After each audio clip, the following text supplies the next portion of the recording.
Kali ini berjudul tentang kisah pesugihan kotoran kambing. Cerita kali ini ditulis oleh Manafilah. Nantinya kalian juga bisa mengunjungi tweet beliau secara langsung.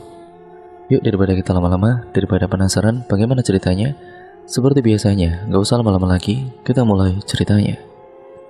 Desi senang sekali hari ini. Minuman bobanya ludes terjual habis. Padahal, jam masih menunjukkan pukul 2 siang. Kalau hari biasa, dagangannya bahkan masih belum terjual separuh di jam segini. Tapi Desi ini ya, tak heran. Hari ini adalah hari spesial karena ini adalah hari pertama Desi melakukan pesugihan agar dagangannya laris manis. Desi memang tidak punya pilihan. Dia adalah seorang single parent, sudah 3 tahun ia menjanda. Desi pun harus menafkahi kedua anaknya yang duduk di kelas 2 SD dan 3 SMA. Apalagi Desi juga harus merawat ibunya yang sudah sakit-sakitan. Ditambah lagi dagangannya Desi yang bermodal uang pensiunan suaminya tidak bisa memberi keuntungan besar. Pada saat pertama kali jualan, boba Desi ini sempat laris manis. Tapi entah kenapa, saat di tengah-tengah jalan bobanya itu masih banyak yang tersisa. Bahkan pernah 2 minggu dia terus-menerus merugi. Desi sempat memutar otak dengan mengurangi isian boba dan membeli rasa minuman yang lebih murah.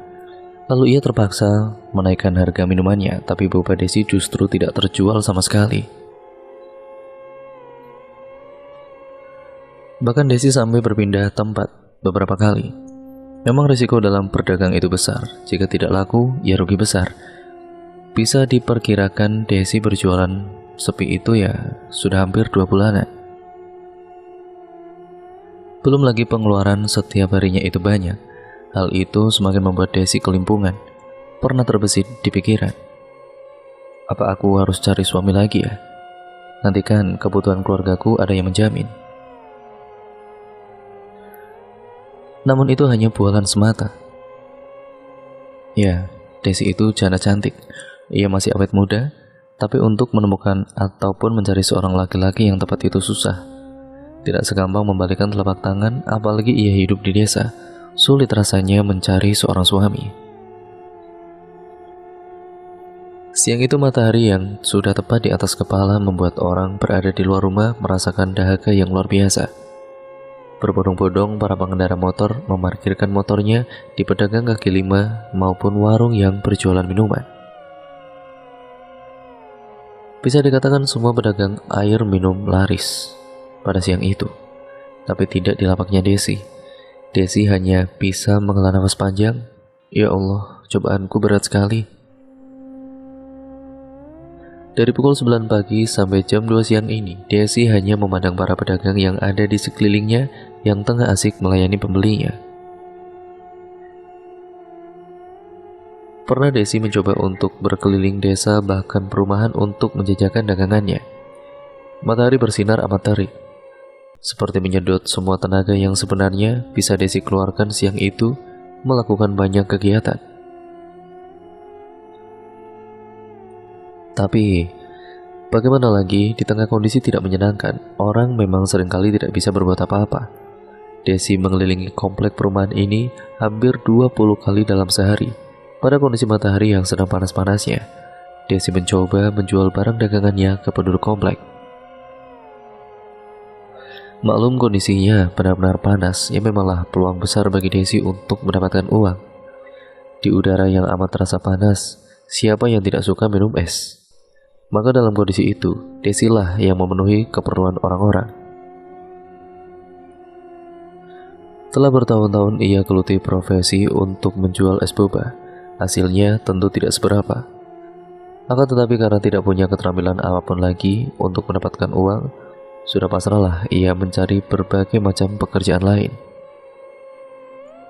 Udara panas memang kerap membuatnya kewalahan. Kadang hanya karena kondisi itu, Desi tidak melanjutkan kegiatannya berjualan. Padahal es boba buatannya masih tersisa amat banyak. Hal itulah yang menyebabkan Desi tidak kaya-kaya sampai sekarang ini. Siang itu, tanpa Desi ketahui alasannya, seorang pria parubaya dengan penampilan eksentrik mendatanginya yang sedang beristirahat dan meneduh di sebuah pos ronda setelah selesai berjualan. Ia menanyai perihal bagaimana perasaannya terhadap pekerjaannya sekarang. Berapa uang yang Desi dapat dalam sehari? Dan tidak tahu apa tujuannya, ia menawarinya sebuah pertolongan. Kau tidak perlu keliling dan berpanas-panasan lagi. Aku bisa membantumu, kata lelaki itu dengan ringkas. Desi yang tidak paham dengan perkataan laki-laki itu pun mengacukannya. Lagian, Desi pun tidak kenal dengan laki-laki parubaya itu. Sudah berbulan-bulan tidak ada perubahan sama sekali. Desi sudah tidak sanggup hidup dengan serba kekurangan. Mau tidak mau, Desi terus memutuskan untuk mencari jalan keluarnya.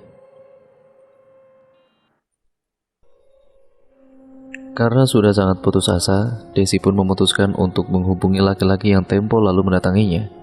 Ternyata laki-laki itu sesama penjual, dan ia memasang penglaris yang jadi solusi utama kalau jualannya sudah mulai tidak laku.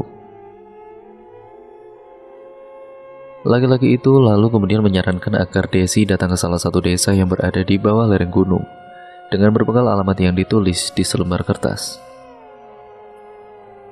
Tepat pukul 4 pagi, Desi berangkat menuju ke alamat tersebut dengan mengendarai bus antar kota. Perjalanan menuju ke rumah dukun itu memakan waktu sekitar 3 jam perjalanan. Sesamanya di terminal kota, untuk menuju ke desa itu Desi harus menaiki ojek, karena tidak ada angkutan umum yang menuju desa tersebut. Dengan tas yang ada di tangan kirinya, Desi membulatkan tekad untuk merubah kehidupannya. Beberapa kali Desi menanyakan alamat itu ke warga setempat, sampai akhirnya Desi berhenti di salah satu rumah yang bangunannya berbeda dengan yang lain. Rumah berdinding kayu dengan halaman yang sangat-sangat asri.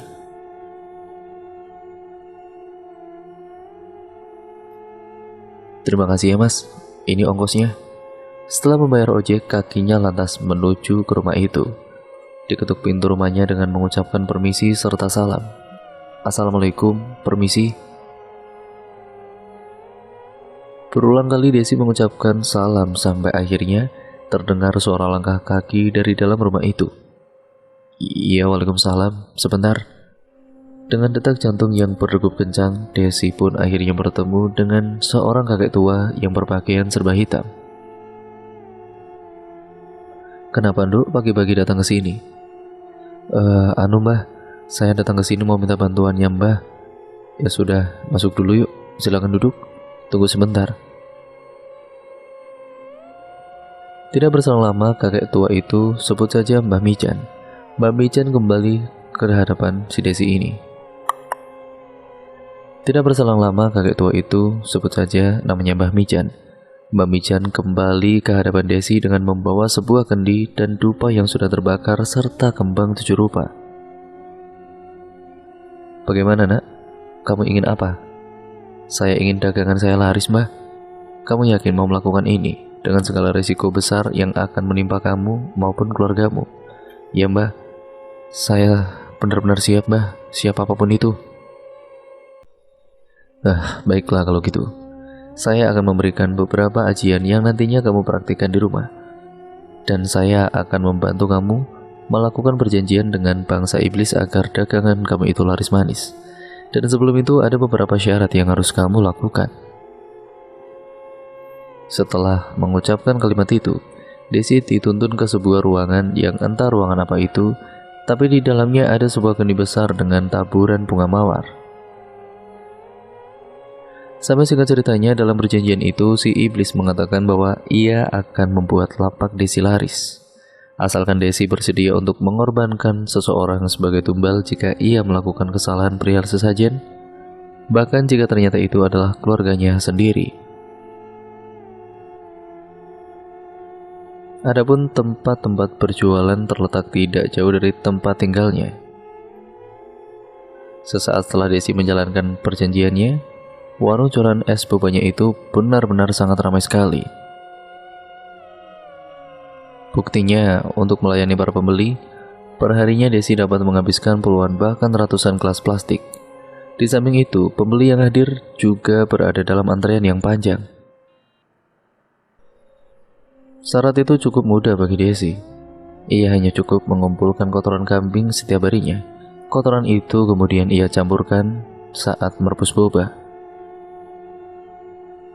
Tidak lupa, Desi merapalkan beberapa mantra agar kotoran itu terasa seperti boba yang terlalu banyak tepung saat dimakan. Desi melakukan itu tanpa diketahui anak dan ibunya. Beberapa minggu setelah melakukan itu, minuman boba Desi berangsur-angsur untung. Bahkan pembeli sampai dibuat antri untuk mendapatkan si boba itu untuk dapat menikmati minuman buahnya Desi. Katanya bobanya sangat kenyal dan rasanya lain dari minuman boba yang biasa dijual di pinggir jalan. Bahkan Desi sampai bisa membangun kedai bobanya bulan depan. Ia menamai kedainya dengan nama Bumbing. Hasil pelesetan boba yang memakai pesugihan kotoran kambing, yang tentunya hanya Desi yang tahu arti nama itu. Terlampau untung, ibu Desi yang sakit-sakitan akhirnya bisa diperiksakan ke rumah sakit. Anak-anaknya sudah tidak khawatir SPP-nya telat dibayar, ya karena ibunya sudah menjadi pengusaha boba yang sukses. Yang tadinya rumahnya masih kelihatan batu batanya, sekarang direnovasi habis-habisan. Ia pun membeli aset yang harganya itu bisa dikatakan mahal. Seperti biasanya, Desi sudah bangun sejak dini hari. Ia mempersiapkan semua bahan untuk berjualan pada pagi harinya. Desi yang dibantu ponakannya yang biasa dipanggil si Nona, Desi kemudian melakukan semua persiapannya. Mulai dari membuat adonan boba sampai membuat krim susu, persiapan itu rutin dilakukan sejak pukul 6 pagi. Hal itu agar pada pukul 8 pagi, dagangannya telah siap untuk dijajakan kepada para pembeli. Menariknya, Desi tidak hanya menjual boba, ia juga menjual rokok dan aneka makanan ringan. Dua jenis dagangan itulah yang mengecoh para pembeli agar tidak ada yang mengetahui kalau Desi melakukan pesugihan. Dan lapak jualannya itu tidak terlalu besar, ukurannya 3 meter persegi saja. Dindingnya campuran antara semen dan triplek. Atapnya dibuat dari asbes yang jika sudah masuk di tengah hari, suhu di dalam warung akan menjadi sedikit panas, tidak ubahnya sauna di Korea. Meski demikian sederhana, lapaknya selalu laris manis sebelum jam menunjukkan pukul 12 siang. Jika sudah habis, Desi akan menutup lapaknya dan membereskan semuanya bersama si Nona. Dan setelah itu, Desi buru-buru ke berbagai desa untuk mencari kotoran kambing. Jika ditanya untuk apa kotoran kambing itu, dengan mudahnya Desi akan menjawab, "Oh, kotoran kambing ini akan saya buat pupuk tanaman." Padahal kotoran kambing itu sebagai media ritual pesugihannya. Jika sudah terkumpul banyak kotoran kambing itu diletakkan di salah satu ruangan khusus yang hanya Desi saja yang boleh masuk. Sebelum pengolahan, kotoran kambing itu dibacakan mantra terlebih dahulu. Setelah itu adonan boba yang asli dicampurkan dengan kotoran kambing di salah satu wadah yang kemudian direbus secara bersamaan. Tidak bisa dibayangkan orang berbondong-bondong memburu es boba, namun yang dimakan itu bukanlah boba seutuhnya namun kotoran kambing. Sangat-sangat menjijikan. Waktu yang berjalan mengiringi jumlah pelanggan Desi yang kian banyak. Bahkan beberapa ada yang menjadi pelanggan tetap dan mengaku tidak bisa untuk tidak datang ke lapak miliknya jika melintasi jalan di mana lapaknya itu buka. Desi merasa senang dengan apa yang terjadi dengan bisnisnya. Sebagaimana pesugihan, ia akan mendapatkan uang yang banyak sekali dengan cara yang sangat cepat. Ibunya bisa dirawat dengan baik dan anak-anaknya pun bisa jajan dan menikmati hidup yang lebih makmur. Meski begitu, pesugihan membuatnya harus melakukan ritual klinik. Tidak hanya membaca mantra saja, namun seperti yang diarahkan oleh Mbah Dukun, Desi harus selalu memberikan sesajen untuk iblis yang bersekutu dengannya. Semuanya dilakukan di belakang rumah produksinya setiap malam Jumat Kliwon. Semua dilakukannya ketika ia sudah menutup lapaknya karena siapapun tahu bahwa bersekutu dengan iblis adalah perbuatan dosa yang besar dan bisa mengundang amarah, apalagi para pembeli es bobanya yang semakin hari semakin banyak. Mulai dari kalangan anak-anak sampai dewasa, akan tetapi Kesuksesan Desi ternyata membuat iri pesaingnya, Joko. Pengusaha minuman cincau yang sudah memiliki kedai bercabang-cabang merasa terancam dengan bisnis baru Desi.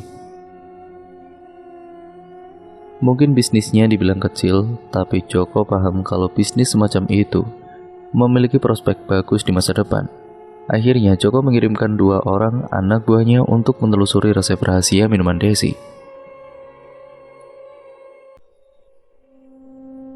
Kalau bisa bikin rumor kalau dia jualan dengan cara tidak halal, yang penting kalian hancurkan bisnisnya dia itu, kata Joko. Pagi dini hari, anak buah Joko menyelinap ke dalam rumah produksi Desi.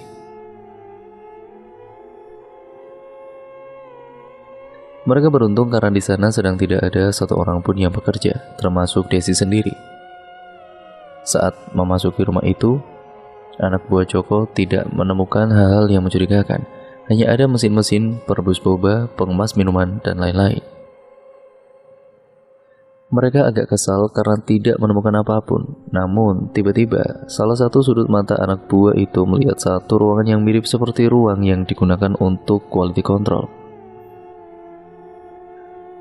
Ruangan itu terlihat biasa saja sebenarnya, cuma stiker dilarang masuk di depan pintu ruangan itu tampak mencurigakan. Setelah dibaca, ternyata hanya Desi saja yang boleh masuk ke situ.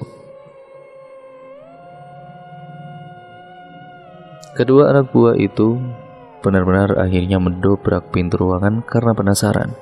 Ternyata di dalamnya ada bau yang sangat menyengat yang sangat tidak enak. Saat ditelusuri, ternyata ada banyak kotoran kambing di ruangan itu. Ini adalah bahan rumor yang bagus, pikir anak buah itu. Lagi pula, siapa yang repot-repot menyimpan kotoran kambing di tempat seperti ini kalau bukan untuk melakukan hal-hal yang aneh, terutama ya hal semacam pesugihan. Esoknya, anak buah Joko melapor kepada bosnya. Joko sangat puas terhadap laporan itu. Dia kemudian menyuruh mereka untuk menyebarkan rumor itu saat membeli minuman boba Desi. 2 anak buah itu datang langsung ke kedai bombing dan mengumumkan kalau mereka melihat ada kotoran kambing di rumah produksi. Karena rumor itu, Desi ketahuan memakai pesugihan. Pada saat itu juga, para pembeli yang sedang menikmati bombing itu tiba-tiba merasakan ada sesuatu yang di minuman mereka itu ya rasanya tidak enak sekali. Banyak dari mereka yang sampai muntah-muntah. Mereka protes dan memaki Desi karena sudah memberikan mereka boba kotoran kambing. Tidak ada lagi yang mau mendatangi kedai bombing akibat kejadian itu. Sementara itu, Desi kian hari semakin merugi. Akhirnya, Desi terpaksa menutup kedainya karena bangkrut. Kini Desi sudah menabur nama jelek di masyarakat. Ia tidak tahu lagi harus melakukan usaha apa untuk bertahan hidup. Pada suatu malam, putranya yang masih duduk di bangku 2 SD itu tiba-tiba kesurupan. Ketika itu mereka sedang bersantai di ruang tengah.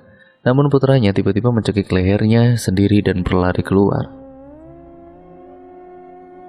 Ia berteriak dengan nada yang amat berat. Desi tahu ini tidak beres. Seketika Desi langsung mengejar putranya yang lari keluar, ia sudah menghilang. Desi mencari-cari kemana ia pergi, bahkan seluruh warga juga turut membantu pencarian. Sekitar 2 hingga 3 jam mereka mencari, tiba-tiba ibunya Desi mengalami hal yang sama. Tetapi kali ini ia tidak berlari, melainkan mencekik lehernya hingga pingsan. Buru-buru Desi ini melarikannya ke klinik terdekat dan membayar orang-orang suruhannya untuk mencari putranya yang hilang tadi. Desi mencengkeram erat putra pertamanya agar tidak mengalami hal yang sama. Ia tidak tahu apa yang sedang terjadi. Desi pun bingung. Selama ini, seluruh pesugihanku berjalan lancar, tapi kali ini ia mengalami hal demikian. Namun, semua mulai jelas ketika tiba-tiba sekelebat cahaya masuk ke tubuhnya dan membuat Desi jatuh pingsan. Kala pingsan, Desi bermimpi suatu yang benar-benar aneh. Di dalam mimpi itu, ia sedang berada di tengah-tengah padang rumput yang amat luas. Tidak berujung, tetapi begitu sangat panas. Di kejauhan, Desi melihat seseorang sedang berjalan menghampirinya. Tubuhnya tinggi, tegap, dan berisi. Ia mengenakan jubah hitam tanpa kontras dengan suasana saat itu. Di hadapannya sosok itu matanya melotot dan tangannya memegang pundaknya Desi.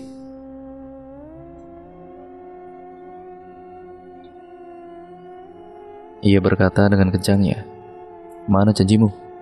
Lanjut ritual pesugihanmu yang selama ini kau jalani. Kau sudah melanggar janji dengan bangsa iblis. Kau sudah tidak lagi memberi kami sesaji di setiap malam Jumat Kliwon. Lakukan kemaksiatan itu, jangan berhenti. Kalau tidak, ibu dan anakmu akan lenyap." Seketika Desi terbangun dari pingsannya dan menangis terseduh-seduh. Semuanya tiba-tiba menjadi begini. Desi menyadari kesalahannya. Ia sekarang sadar kalau selama ini ia sudah melakukan hal yang benar-benar sangat fatal.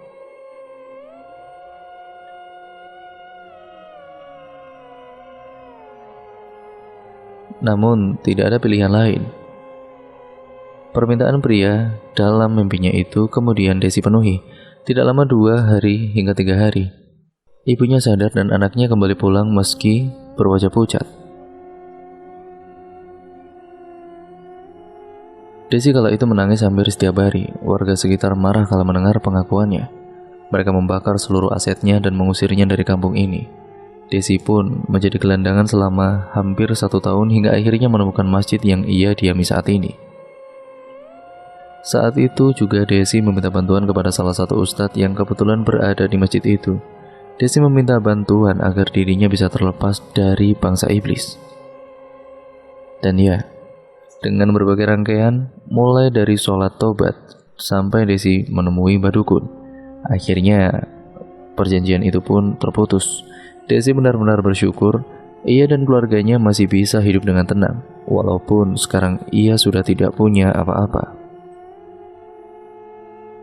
Dan cerita pun akhirnya selesai sampai di sini ya teman-teman, yang kali ini berjudul tentang sebuah kisah.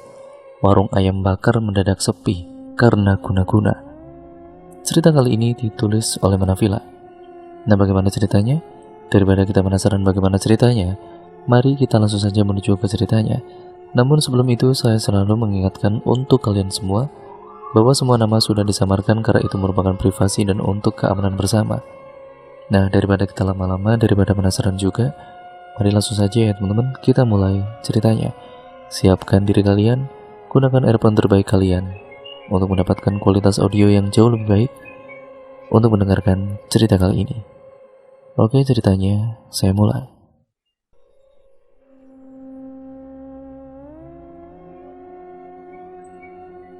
Tidak ada hasil yang mengkhianati usaha. Setidaknya ungkapan ini dirasakan oleh seorang pemilik warung tradisional yang menyediakan ayam bakar dengan rasa yang khas. Warung itu berdiri di tanah Medan yang kini sang pemilik tengah menikmati buah manis atas kerja kerasnya. Sepintas tidak ada yang berbeda dari sosok Aryani Malapurwanti, sang pemilik warung tradisional di Medan dengan pemilik warung lain. Terhitung 20 tahun sudah ibu 2 orang anak ini membuka usaha warung ayam bakar. Bukan perjalanan yang mudah baginya hingga bisa mempertahankan usahanya selama ini. Awal mula ia membuka usaha warung di Medan tentu bukan tanpa alasan. Pada tahun 1997, suami Aryani meninggal dunia akibat penyakit diabetes menahun yang dideritanya. Sepeninggalan sang suami, perempuan yang kini lebih dikenal dengan panggilan Mami ini harus memutar otak untuk menghidupi kedua anaknya. Saat itu, anak pertamanya tengah menempuh pendidikan tinggi di salah satu perguruan tinggi di Jawa Barat. Sementara anak keduanya masih duduk di bangku sekolah menengah atas. Selang 4 tahun setelah sang suami meninggal, ia memutuskan hijrah dari kampung halamannya di Tigandregat, Kabupaten Karo, ke Medan. Keputusannya untuk pindah ke Medan lantaran penghasilannya yang didapat di Tigandregat tidak dapat memenuhi kebutuhan pendidikan dan hidup anak-anaknya. Tahun 2001 menjadi tonggak awal berdirinya warung Mami yang hasilnya terbukti dapat menyekolahkan anak Mami hingga perguruan tinggi. Setelah suami meninggal, saya tulang punggung, buka kedai nasi, kedai kopi, nanam-nanam, jual kain. Apapun dijalani demi dapat duit untuk keselamatan anak-anak saya, ujar Mami. Di Medan, Mami memulai dari merintis warung kecil-kecilan, berjualan nasi dan kopi. Sebagai tempat usaha, bangunan milik kakaknya ia sewa dan dijadikan warung yang saat ini dikenal sebagai Kantik Ami. Ia mengaku meski di Medan masih harus tinggal di tempat kontrakan, namun kehidupannya jauh lebih baik jika dibandingkan saat masih di kampung halaman. Keinginan untuk memberikan kehidupan layak pada kedua anaknya yang membuat ia tidak cepat puas terhadap apa yang sudah dia peroleh. Mami membuka warung dari jam 9 pagi sampai jam 10 malam. Tidak hanya menjajakan dagangannya, Mami juga menyediakan area kosong untuk penjual makanan lainnya, seperti mie goreng dan nasi goreng. Bagi perempuan kelahiran 1961 ini, cara sangat membantu dalam mendekatkan antara satu pedagang dengan pedagang lain, sehingga kini ia memiliki banyak teman. Ia pun percaya rezeki orang sudah diatur sesuai dengan porsinya masing-masing. Dengan kedua tangannya, Mami mulai meletakkan piringan nasi uduk dan ayam bakar ke meja pelanggan. Seperti biasa, warung Mami tidak pernah sepi pengunjung. Maklum saja warungnya berada di lokasi yang sangat strategis, dengan jalan raya dan perempatan jalan. Mau tidak mau, orang yang jalan atau pengendara sering mampir ke warung ini untuk melepas rasa lapar. Bukan hanya itu, warung makan ayam bakar miliknya juga banyak yang bilang itu sangat lezat rasanya, beda dengan rasa ayam lain, ditambah bumbu khas sambal kecap yang membuat setiap orang tidak terpikir untuk menolaknya. Malam ini, saking ramainya, ia beserta sang anak, yaitu Dani, bahkan sampai meletakkan terpal di depan warungnya agar pembeli bisa kebagian makan di tempat langsung.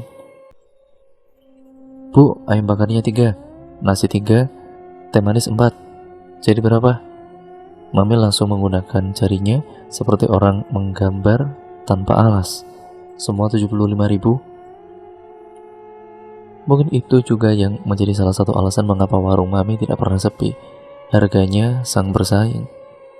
Namun rasanya yang tidak kalah dari ayam bakar di restoran menjadi kelebihan dari dagangannya Mami.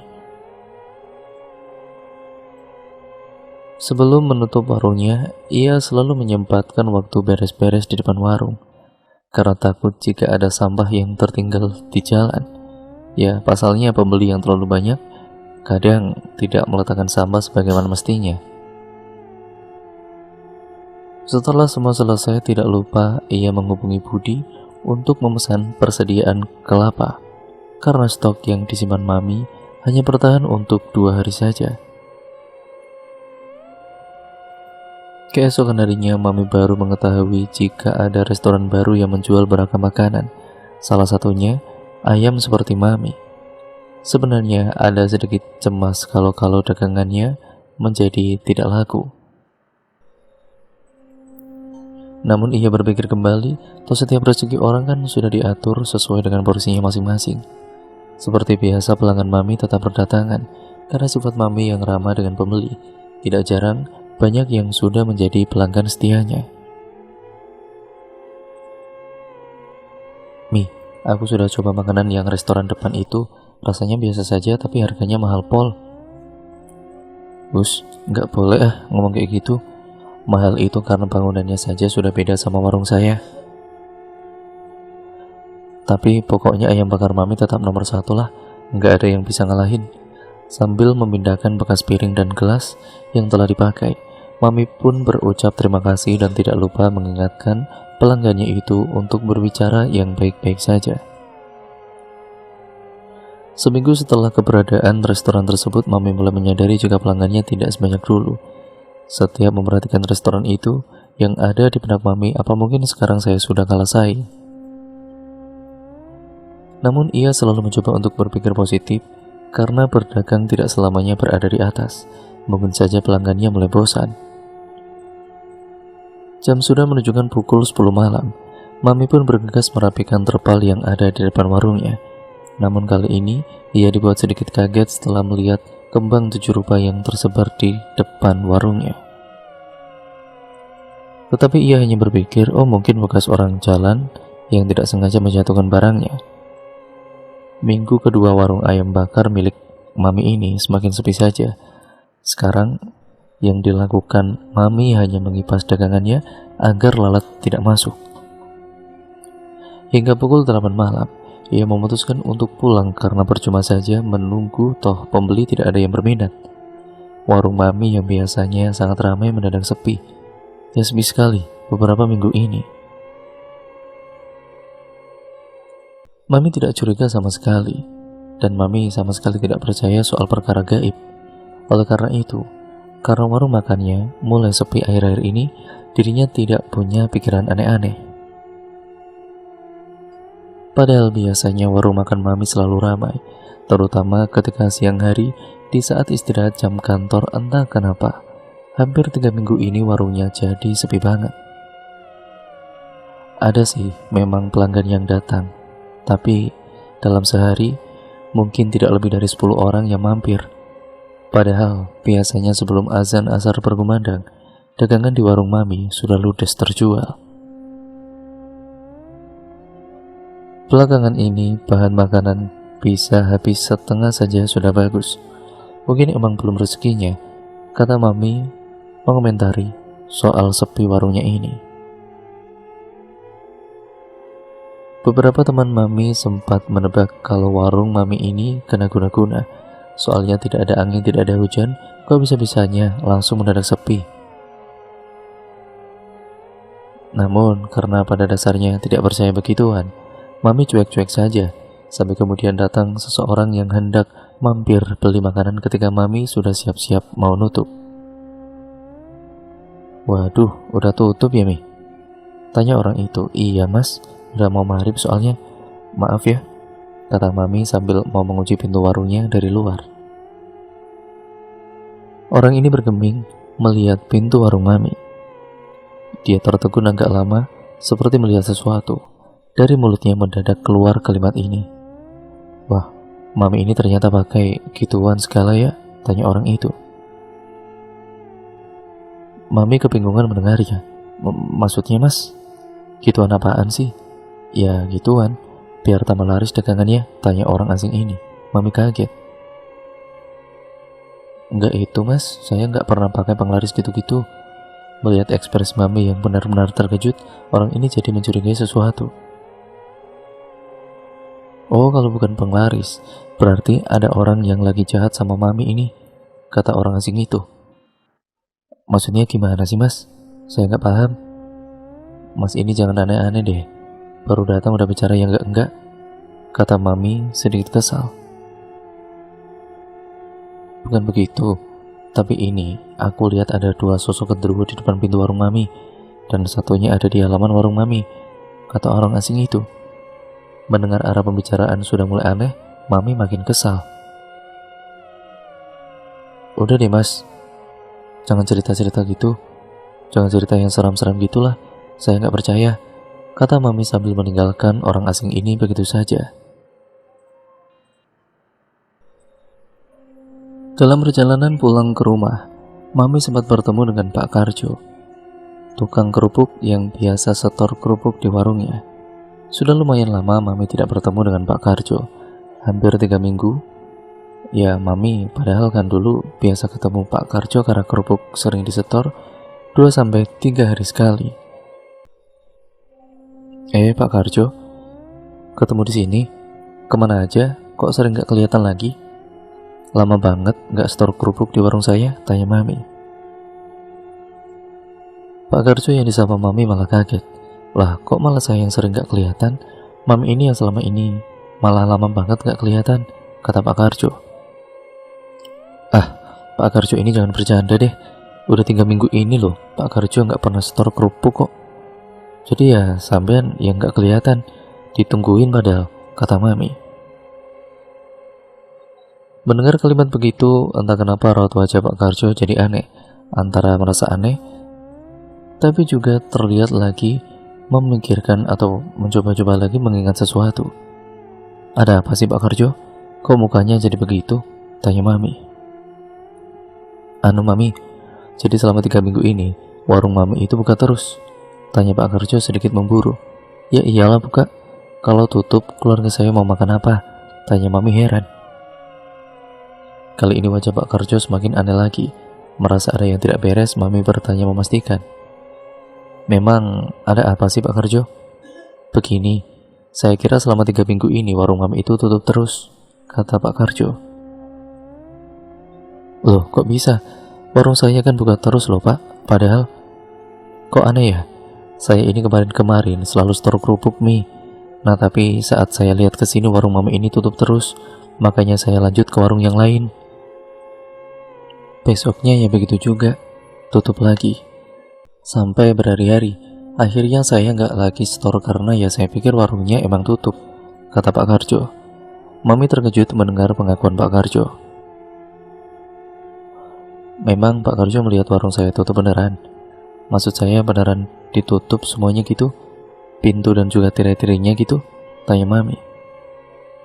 Serius Mami, saya lihatnya begitu, makanya saya kaget waktu Mami bilang saya nggak pernah setor kerupuk lagi mana mau setor kalau warungnya tutup terus gitu. Mami terdiam cukup lama, mencoba merangkai berbagai kejadian selama 3 minggu ini. Kenapa Mi? Tanya Pak Karjo. Anu Pak, beberapa minggu ini warung saya sepi bukan main. Terus tiba-tiba ada orang yang datang ke warung saya dan bilang kalau warung saya dijaga 2 genderuwo gitu. Ya saya sih nggak percaya, tapi waktu dengar cerita Pak Karjo gitu, kok saya jadi was-was ya? Tanya Mami. Pak Karjo berpikir sejenak. Mungkin sih Mami, ya bisa jadi itu alasannya. Orang-orang yang beli makanan di warung Mami, tahunya memang warungnya tutup, makanya pada nggak datang ke warung lagi. Jadinya mendadak sepi gitu, kata Pak Karjo. Mami yang awalnya tidak percaya akan hal-hal gaib tiba-tiba bertanya sesuatu ke Pak Karjo. Pak Karjo, ada kenalan orang pintar yang bisa bantu saya? Tanya Mami. Oh, ada Mi, tetangga adik saya. Besok bisa sih saya anterin, kata Pak Karjo sambil mengacungkan jempol tangan. Mami cuma tersenyum tipis. Meski enggak begitu percaya hal gaib begituan, tapi toh tidak ada salahnya dicoba, kali aja manjur. Di keesokan harinya Mami dan juga anaknya yaitu Dani bahkan menantunya Mami diajak ke rumah orang pintar. Mami pun menceritakan tentang masalah yang dihadapinya selama berminggu-minggu ini. Coba kau periksa tanah di bagian belakang warung ibumu. Jika teliti, di sana akan kau temukan bekas galian. Bongkar galian itu, maka kau akan temukan penyebab mengapa warungmu selalu sepi pengunjung. Apa itu Mbah? Apakah ada jambi-jambi dari warung pesaing atau orang-orang yang tidak menyukai ibu saya? Tanya Dani. Kurang lebih begitu. Aku tidak mau banyak bercerita. Nanti kalian takut untuk pulang. Biar kalian bongkar saja sendiri apa yang tertanam di sana. Sementara Mami yang mendengarkan itu pergi ngeri dan juga was-was akan apa yang akan terjadi setelah obrolan itu selesai. Mereka pun akhirnya pulang. Dani ini anak pertamanya Mami yang baru kawin 3 bulan lalu. Ia pun selalu membantu ibunya berjualan dan ia pun harus turut menghadap Mbah Kiwi untuk mengetahui mengapa warung ayam bakar milik ibunya selalu sepi pengunjung. Padahal sewaktu awal membuka warung ini, pasti selalu ramai pengunjung. Aku pantang-panting kalau bantu ibu. Bukannya kami pede dan merasa warung kami laris. Namun ini ada yang salah. Mengapa orang-orang bisa kompak tidak mau mendatangi warung ayam bakar kami? Begitulah Dani bercerita kepada sepupunya, Ableh, yang juga bisa ataupun biasa membantu kecil-kecilan di warung milik ibunya. Ia benar-benar dibuat bingung sebelum akhirnya menghadap Mbah Kiwi. Para mahasiswa dan wisatawan biasanya mampir di warung tersebut untuk makan bersama kawan-kawannya, merayakan ulang tahun, atau janjian dengan kekasihnya masing-masing. Belum lagi Dani dan juga sang ibu kerap memasang diskon Bagi siapapun yang sudah 10 kali makan di warung miliknya, promo itu jugalah salah satu hal yang membuat warung ayam bakar tersebut selalu ramai pengunjung. Maka tak ayal bila Mami merasa ada yang aneh sejak warungnya diterpa pacaklik pengunjung. Ia harus merugi beberapa juta karena makanan yang membusuk dan tagihan listrik yang tidak berganti. Sesamanya di rumah, Dani segera mengambil cangkul di rumahnya. Ia ingin buru-buru memastikan apa yang dikatakan Mbah Kiwi tentang benda yang tertanam di depan warungnya. Siapa yang berani menjahili warung kita, nak? Apa pengaruh benda tersebut sehingga warung kita akhirnya sepi? Ujar Mami bertanya ke Dani. Bismillah bu, semoga cepat terungkap. Kau mau menggalinya sekarang, Kang? Apa tidak menunggu esok hari saja? Ini sudah malam, Kang. Lagi pula sedang hujan deras. Aku khawatir terjadi apa-apa denganmu, saran Atika, istrinya Dani. Kau tak perlu khawatir, Neng. Mbak Kiwi sudah memberikan obat penawarnya agar aku selamat. Kau harusnya percaya padaku, Neng, agar kita dapat berjualan dengan lancar lagi. Mbak Kiwi memberikan sebutir batu tasbih yang diambil dari tasbih Mbak Kiwi sendiri. Ia mengatakan kalau segala macam ilmu hitam pasti akan takut dengan Tuhan. Meski tasbih ini hanyalah sekedar batu, namun ia biasa dipakai untuk beribadah. Berbagai demit, ilmu hitam pasti takut dengan segala hal yang berhubungan dengan Tuhan. Asal kamu mau yakin dan percaya juga, nak. Namun dengan membawa benda tersebut, Dani percaya diri untuk segera membongkar benda yang ditanam di belakang warung milik ibunya. Ia penasaran benda apakah itu sehingga membuat warungnya sepi. Ia juga penasaran seberapa besarkah kekuatan benda tersebut. Tidak mau menunggu lama, Dani segera berjalan ke warungnya yang jaraknya kira-kira 30 menit dari rumahnya jika berjalan kaki. Saking marahnya ia sampai melupakan sepeda motornya yang biasa digunakannya. Kau tidak mau pakai motor, Kang? Neng, aku harus segera ke sana. Motor hanya akan menghambatku. Ia berlari di tengah hujan deras pada malam itu. Di bahunya sudah tertenteng sebuah cangkul yang penuh karat. Sepanjang jalan, Dani membaca doa yang diberikan oleh Mbah Kiwi. Innalillahi wa inna ilaihi raji'un. Betapa kagetnya Dani melihat apa yang tertanam di belakang warung ibunya. Ternyata itu bukan benda, melainkan kepala manusia. Entah itu kepala siapa, namun Dani merasakan ada yang salah dengan dirinya. Setelah ia menyentuh kepala tersebut, Dani merasa seperti banyak yang berbisik di telinganya. Ia berteriak di tengah-tengah hujan yang deras. Tidak ada siapapun yang mendengarnya. Bisikan-bisikan itu terus terasa di telinganya. Cangkullah lehermu, cangkul sekarang juga. Cangkullah lehermu, cangkullah sekarang juga. Diam kau, setan alas. Kau itu hantu jin dedemit yang seharusnya tidak mencampuri urusan manusia. Setelah beberapa lama ia berteriak, Dani teringat butiran batu tasbih pemberian Mbah Kiwi yang ada di saku bajunya. Sembari kalap dan merasa takut, ia dengan segera mengambil batu tersebut. Ia lemparkan batu tersebut tepat ke kepala mayat yang terkubur di depan warung. Seketika, hujan reda dan bisikan-bisikan itu menghilang. Dani ambruk pingsan setelah mengalami kejadian itu. Pagi telah menjelang. Dani terbangun dan kaget karena ia menemukan tubuhnya telah berbaring di rumahnya sendiri. Ia tidak ingat apa yang terjadi semalam ketika ia pingsan. Kemana kepala itu? Bagaimana nasibnya? Kamu tahu, nak? Kamu sudah bangun. Kemana kepala itu, Bu? Aku melihat kepala manusia terkubur di belakang warung, Bu. Polisi sudah mengevakuasinya, nak. Mereka mengatakan beberapa hari ke depan kau akan dipanggil untuk memberikan kesaksian. Apakah kau akan ditangkap, nak? Syukurlah. Jangan khawatir, Bu. Aku akan mengatakan apa adanya. Sekarang semoga warung kita baik-baik saja, Bu.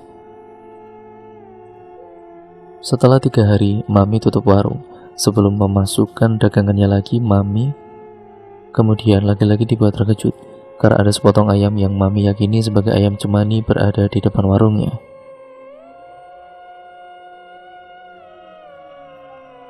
Kali ini, pikiran Mami sudah tidak bisa positif, karena setahunya ayam cemani sudah identik dengan hal yang berbau mistis. Saat ingin mengunci pintu, yaitu mengunci pintu warungnya, seseorang menepuk pundak Mami. "Wah, udah tutup bu, baru saja ingin saya beli." "Iya maaf mas, dari pagi nggak ada pembeli soalnya, sepi terus warungnya, jadi saya mau pulang saja." Mas tersebut terdiam sebelum melanjutkan ucapannya kembali. "Lah, ibu buka. Tadi sore saya kesini warungnya tutup kok." "Ya makanya malam ini kesini lagi untuk memastikan." Perkataan para pembeli itu selalu terngiang-ngiang di kepala Mami hingga ia sampai rumah. Pasalnya, sudah banyak orang yang bilang begitu. Aneh sekali mengapa dia bisa bilang warung tutup, padahal Mami seharian berjaga untuk mengusir lalat di warungnya. Sehari setelahnya, Mami tetap berdagang seperti biasanya. Namun di perjalanan ia bertemu dengan pemasok kelapa di warungnya. Lagi-lagi Mami mendapat ucapan yang sama seperti semalam. "Mi, kemana aja sih Mi? Saya kira udah nggak jualan lagi." 3 hari kemarin saya emang libur, tapi sebelumnya setiap hari saya jualan kok Bud." "Lah Bu, terakhir tuh saya lihat warung ibu pas anterin kelapa loh. Tetapi 4 minggu ini terlihat tutup terus kok Bu." Dari sana Mami mulai meyakini jika ada sesuatu hal yang tidak beres dengan warungnya.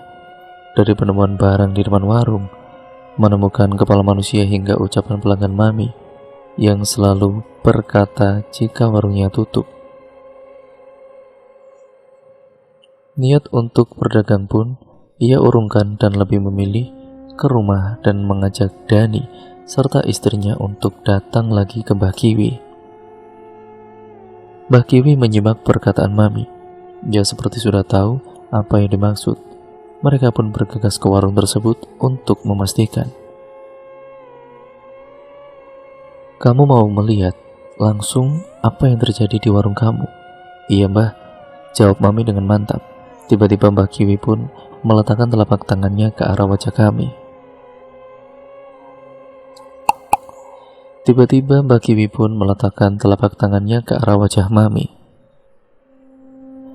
Dari sana Mami bisa melihat ternyata warungnya bukan hanya dijaga dia seorang diri, melainkan ada sosok makhluk gaib berbadan besar dan berbulu lebat serta air liur yang mengalir dari mulut secara terus-menerus.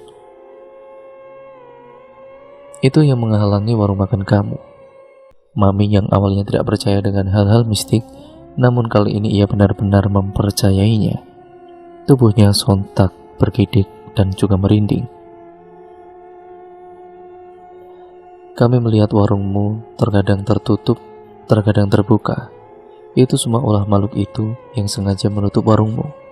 Ternyata, kepala manusia misterius yang tertanam di belakang warung Mami itu adalah tumbal pesugihan kiriman seseorang. Guna-guna tersebut akan membuat warung Mami tampak tidak menarik, bahkan beberapa orang akan melihatnya seperti sedang tutup." Mbak Kiwi pun berusaha untuk mengobati agar usaha warung ayam bakarnya Mami kembali berjalan lancar seperti sebelumnya. Tidak lupa Mbak Kiwi juga memberikan air penawar yang digunakan untuk membersihkan seluruh area warung dari gangguan tidak nampak mata.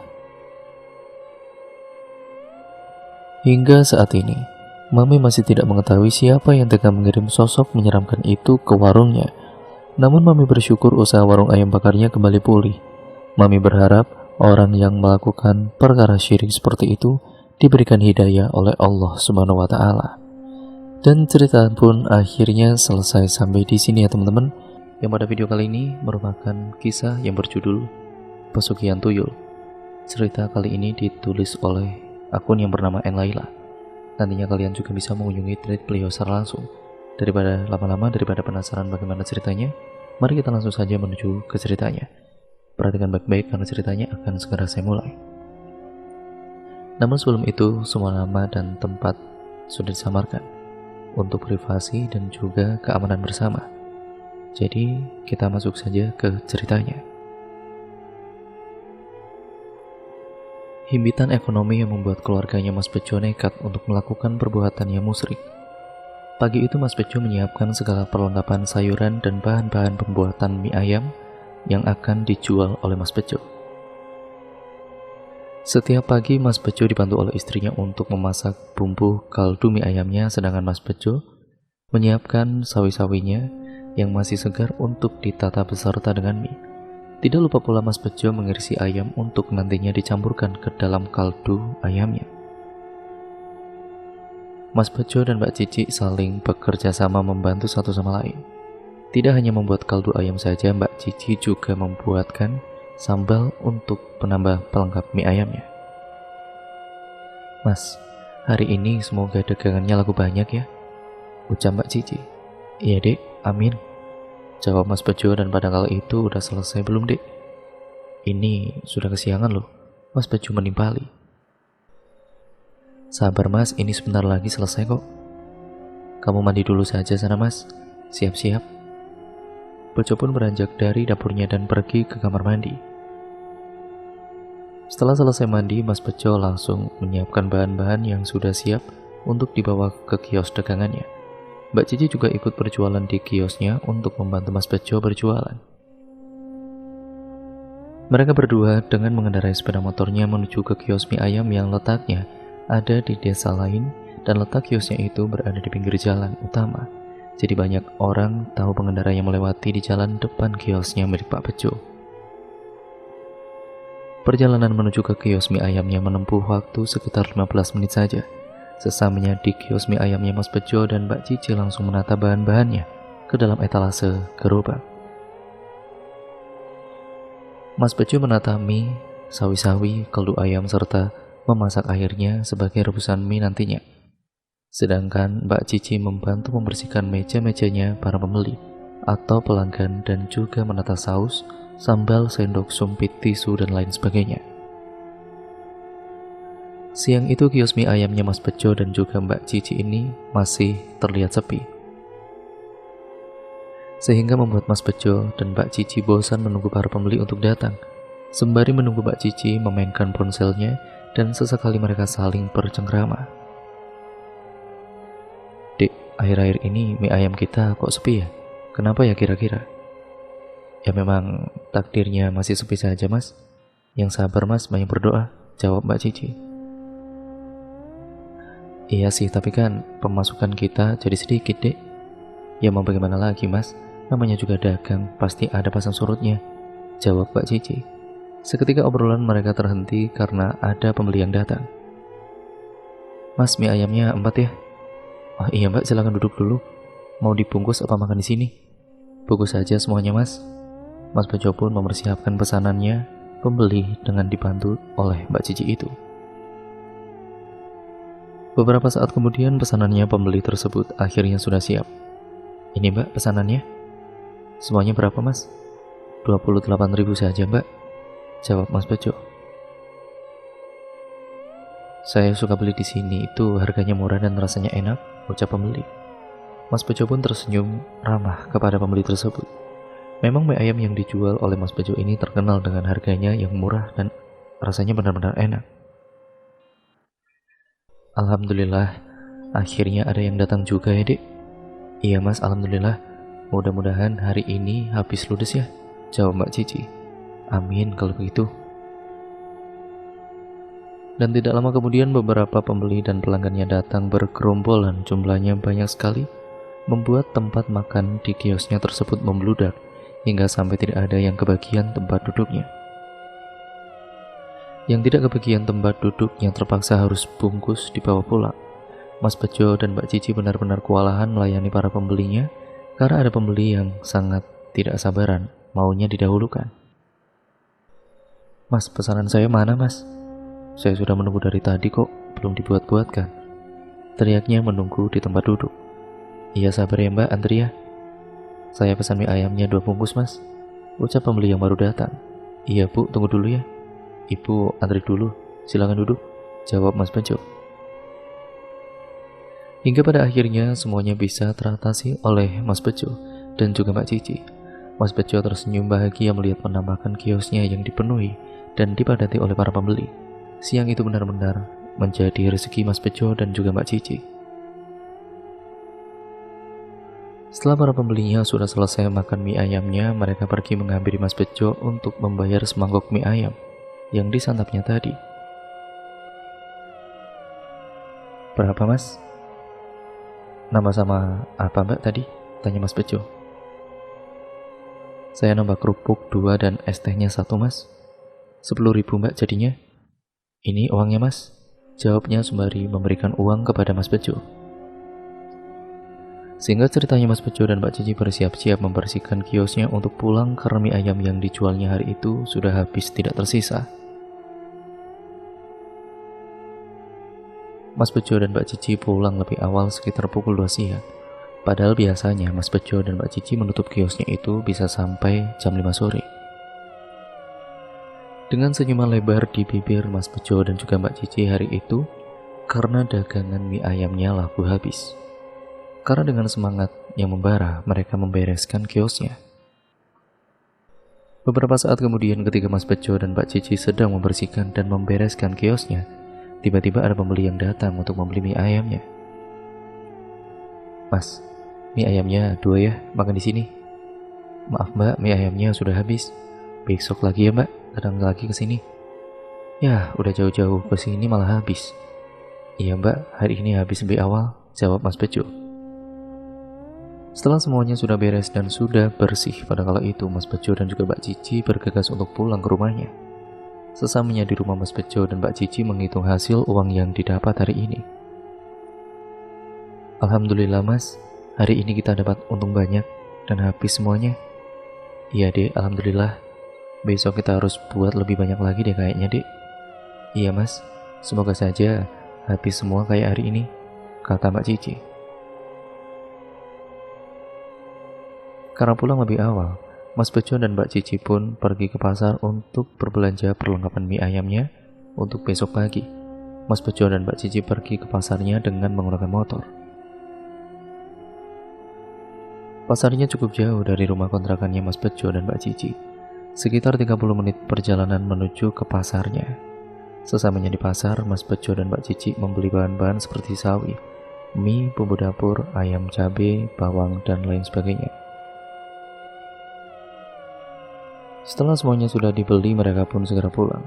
Bumbu yang dimasak oleh Mbak Cici itu untuk kaldu ayamnya yang menjadi resep rahasianya, makanya mie ayamnya itu benar-benar menjadi enak. Sesamanya di rumah, Mbak Cici langsung mengiris bawang dan juga bumbu yang lainnya supaya nanti besok tidak gugup saat masak kaldu ayamnya pagi-pagi. Mas Bejo juga mulai memotong ayam untuk nanti dicampur ke dalam kaldu. Namun singkat ceritanya, hari sudah petang, Mbak Cici dan Mas Bejo menghentikan pekerjaannya dan beranjak untuk mandi karena sudah sore.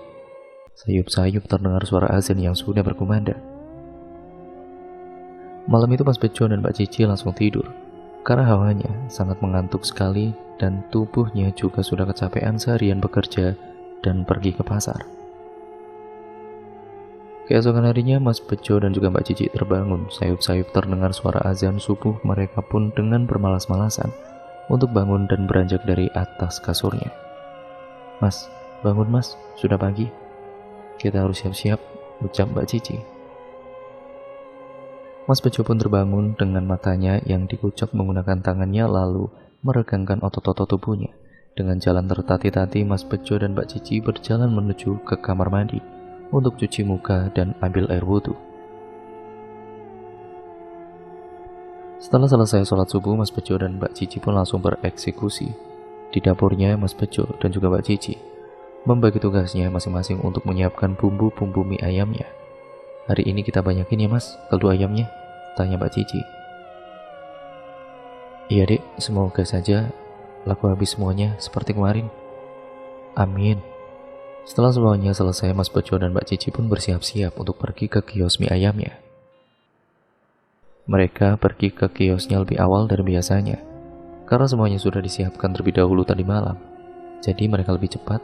Seperti biasa, sesamanya di kios mie ayamnya, Mas Bejo dan Mbak Cici menata semua bahan-bahan mie ayamnya dan membersihkan meja-meja makan. Baru saja buka kios mie ayamnya, sudah ada orang yang datang untuk membeli mie ayam mereka. Mas, beli mie ayamnya ya. Berapa mbak? 5 bungkus saja mas. Ah iya mbak, tunggu bentar ya, baru buka ini, ucap Mas Bejo. Pembeli tersebut rela menunggu di kursi sembari menunggu pesanannya jadi. Setelah beberapa menit menunggu, akhirnya pesanannya sudah siap. Ini mbak, sudah selesai, ucap Mas Bejo. Nambah apa lagi mbak? Sudah, itu saja mas. Totalnya 35.000 mbak. Singkat ceritanya, Mas Bejo dan Mbak Cici di kursi sembari menunggu pembeli yang datang. Alhamdulillah ya dik, baru buka sudah ada yang datang. Iya mas, kita sabar dan berdoa saja ya mas, supaya dagangannya bisa habis, ucap Mbak Cici. Dengan laya-laya, Mas Bejo dan Mbak Cici menunggu berharap ada para pembeli yang datang. Beberapa saat kemudian, tiba-tiba datang beberapa orang untuk membeli mie ayamnya Mas Bejo, hingga saling berdesakan seperti hari kemarin, dan ruangan kiosnya juga penuh dipadati oleh pembeli dan pelanggan. Saya mie ayamnya 3 ya mas. Enak aja, antri dong bu, saya yang datang duluan kok, timbal pembeli lain. Sabar ibu-ibu, jangan bertengkar, nanti pasti akan saya layani satu persatu. Antri ya bu. Sedangkan Mbak Cici sedang sibuk membuatkan minuman untuk para pembelinya. Hari itu dagangan mie ayamnya Mas Bejo dan Mbak Cici sudah laku habis tidak tersisa, sehingga mereka bisa pulang lebih awal lagi seperti hari kemarin. Sepulangnya dari kios mie ayamnya Mas Bejo dan juga Mbak Cici mampir langsung ke pasar. Biar tidak bolak-balik tujuannya, mereka ke pasar untuk membeli bahan perlengkapan karena yang dibeli kemarin sudah habis tidak tersisa. Hari ini Mas Bejo dan Mbak Cici belanja lebih banyak lagi untuk persediaan stok hari berikutnya, supaya tidak bolak-balik lagi ke pasarnya. Singkat ceritanya, keesokan harinya Mas Bejo dan Mbak Cici membuat kaldu ayam lebih banyak dari kemarin lagi. Namun hari ini bukan keberuntungannya Mas Bejo dan Mbak Cici, karena kios mie ayamnya itu sangat sepi sekali, tidak ada yang datang ke kios mie ayamnya. Aneh sekali. Ya ada, tapi hanya beberapa orang saja yang datang ke kios mie ayamnya, tidak seramai seperti kemarin lagi, sehingga Mas Bejo dan Mbak Cici pun bosan menunggu pembeli yang datang. Tapi masih tetap saja sampai sore harinya itu ya tetap saja sepi. Padahal Mas Bejo dan Mbak Cici pulang sudah sampai jam 5 sore. Akhirnya bahan-bahan mie ayamnya terpaksa dibawa pulang lagi. Kaldu ayam dan sambal-sambal yang sudah disiapkan pun dimasukkan ke dalam kulkas, berharap tidak basi dan besok bisa dijual lagi. Hari berikutnya Mas Bejo dan Mbak Cici melihat di pojok depan ada sebuah warung mie ayam yang baru buka, dan terlihat sangat ramai, dan para pelanggannya Mas Bejo pun terlihat mampir di sana. Mungkin itu penyebab kiosnya mie ayamnya Mas Bejo ini tidak ada yang beli lagi ya, karena Mas Bejo ternyata ada yang menyainginya. Padahal sebelumnya cuma ada kios mie ayamnya Mas Bejo saja di jalanan utama tersebut. Tapi sekarang ada warung mie ayam baru yang menyaingi dagangannya Mas Bejo. Dek, lihat itu dek, di pojok depan ada penjual mie ayam lagi ternyata. Semua pelanggan kita itu datang ke sana semua. Iya mas. Biarlah mas, kita berdoa saja ya, dan juga sabar, jawab Pak Cici. Tapi kalau begini terus ya kita bisa bangkrut dek. Sabar mas, rezeki kan sudah ada yang mengatur, jangan khawatir, jawab Mbak Cici. Seiring dengan berjalannya waktu, Mbak Cici yang hidupnya glamor dengan kemewahan, yang suka pergi shopping dengan teman-temannya, terkadang juga ikut arisan dengan ibu-ibu sosialita yang lain, sekarang harus irit. Karena penghasilan dari penjualan mie ayamnya itu saat ini sedang tidak baik-baik saja, tidak seperti biasanya yang setiap harinya selalu laku habis tidak tersisa. Apalagi akhir-akhir ini kios mie ayam milik Mas Bejo ini sekarang sepi, tidak ada pembeli yang datang. Bahkan pelanggannya Mas Bejo juga sudah seperti tidak tahu kemana, pergi kabur ke tempat warung mie ayam yang baru buka di sana. Menurut informasi yang diterima oleh Mas Bejo, penjual warung mie ayam yang baru buka tersebut harganya murah sekali, sama seperti mie ayamnya Mas Bejo, tapi posisinya lebih banyak dari mie ayamnya Mas Bejo. Apalagi katanya mie ayamnya di warungnya tersebut rasanya juga lebih enak dari mie ayamnya Mas Bejo. Akan tetapi meskipun begitu, kios mie ayamnya Mas Bejo masih ada beberapa orang yang datang, 1-2 orang saja. Setelah kios mie ayamnya Mas Bejo itu sepi, Mbak Cici sekarang jadi lebih suka marah-marah dengan Mas Bejo karena jatah uang bulanannya Mbak Cici itu berkurang tidak seperti biasanya. Meskipun tinggal di rumah kontrakan, tapi Mbak Cici gaya hidupnya itu memang sekali tidak mau kalah dengan orang yang lain. Karena sudah mengalami kerugian yang sangat banyak, apalagi pemasukan malah semakin sedikit, uang simpanannya Mas Bejo ini sedikit demi sedikit mulai habis. Dek, gimana ini dek? Kalau gini terus ya kita nggak bisa makan. Bukannya untung malah buntung. Iya aku nggak tahu mas, kamu pikir saja sendiri. Cari kerja lain kayak apa gimana gitu? Jawab Mbak Cici. Mas Bejo menggaruk-garuk kepalanya yang tidak gatal dengan kesal. Untuk beberapa hari ini kios mie ayamnya Mas Bejo tutup. Mas Bejo tidak jualan lagi karena uang buat nyewa kiosnya sudah tidak ada. Dan sekarang Mas Bejo menganggur saja di rumahnya. Hingga akhirnya Mas Bejo mempunyai ide untuk penjualan mie ayamnya keliling saja. Dengan menggunakan gerobak dorong, Mas Bejo berjualan keliling. Sedangkan Mbak Cici menunggu di rumah saja, tidak ikutan Mas Bejo berjualan keliling. Melewati desa satu ke desa yang lain, Mas Bejo berkeliling lumayanlah. Ada 1-2 orang yang membeli mie ayamnya Mas Bejo, tapi memang tidak gampang berjualan keliling seperti itu. Dengan jalan kaki, berkeliling panas-panasan, tapi tidak ada juga yang membelinya. Hingga ada sebuah warung pinggir sawah jalan utama di desa lain, Mas Bejo beristirahat sembari untuk makan siang karena Mas Bejo belum makan. Mas Bejo memesan nasi kepada penjual warung tersebut.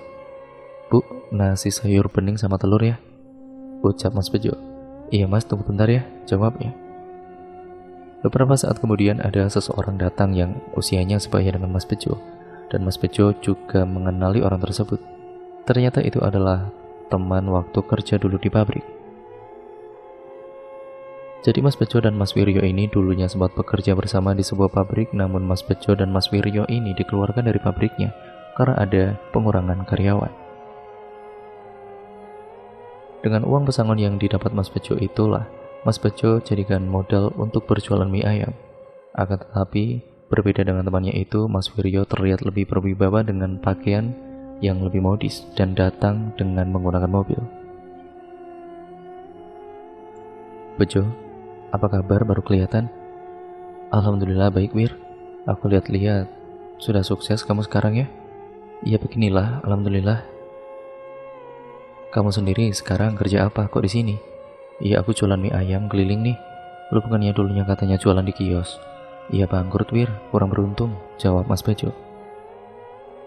Seketika obrolan mereka terhenti karena pesanannya Mas Bejo sudah datang dan Mas Bejo dan Mas Wiryo ini pun menyantap makanannya masing-masing.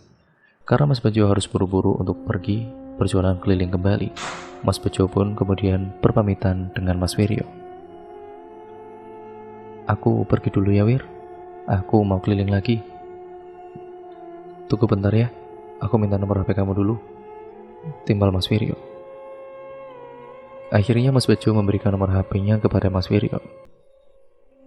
Semoga laku banyak ya Cuk. Amin Wir. Mas Bejo pun mulai berjualan keliling lagi di tengah-tengah teriknya matahari.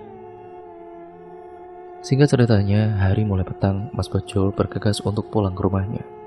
Namun hari itu Mas Bejo hanya mendapatkan pembeli beberapa orang saja. Malam harinya Mas Bejo bercerita dengan Mbak Cici. Dek, tadi siang aku ketemu sama Mas Wiryo, sekarang dia sudah sukses loh. Punya mobil sendiri juga. Oh ya? Emangnya Mas Wiryo kerjanya apa sekarang mas? Tanya Mbak Cici. Aduh, aku lupa dek, tadi gak nanya. Tapi udah punya nomor HP-nya dek, jadi gampang nanti bisa tanya-tanya. Beberapa saat kemudian tiba-tiba saja Mas Wiryo mengirimkan pesan kepada Mas Bejo. Ternyata Mas Wiryo mengajak Mas Bejo untuk ketemuan di suatu tempat besok siang. Mas Bejo pun menyanggupi akan hal itu. Keesokan harinya Mas Bejo dan Mas Wiryo akhirnya ketemuan di sebuah kafe. Di sana mereka bercengkrama serta melepas rindunya sudah lama tidak pernah bertemu. Mas Bejo juga curhat kepada Mas Wiryo tentang keadaan ekonomi yang dialaminya sekarang ini. Kamu kerja apa sih sekarang? Kok bisa sukses seperti sekarang ini? Aku juga mau dong. Aku sudah pusing hidup seperti ini jualan mie ayam, malah rugi. Istri juga sering marah-marah tidak jelas, ucap Mas Bejo. Kalau kamu mau, datang saja ke alamat ini, ucap Mas Viryo sembari memberikan secari kertas yang bertuliskan sebuah alamat. Jauh banget alamatnya, Wir. Memangnya nanti aku harus apa di sana? Tanya Mas Bejo. Beli tuyul, Jo. Nanti kamu bisa langsung kaya raya seperti aku ini. Oh, jadi selama ini kamu itu memelihara tuyul ya, Wir? Ya mau bagaimana lagi lah, Jo. Aku juga waktu itu sama seperti kamu. Usaha warung kopiku bangkrut, jawab Mas Viryo. Tapi nanti kamu datang ke sana dengan istrimu dan minta diantar sama teman kamu juga. Mas Viryo menimpali, syaratnya apa, Wir? Nanti kamu juga tahu sendiri, Jo, di sana. Yang penting kamu bawa uang saja buat beli tuyulnya, kata Mas Viryo. Memangnya harga tuyulnya itu berapa, Wir?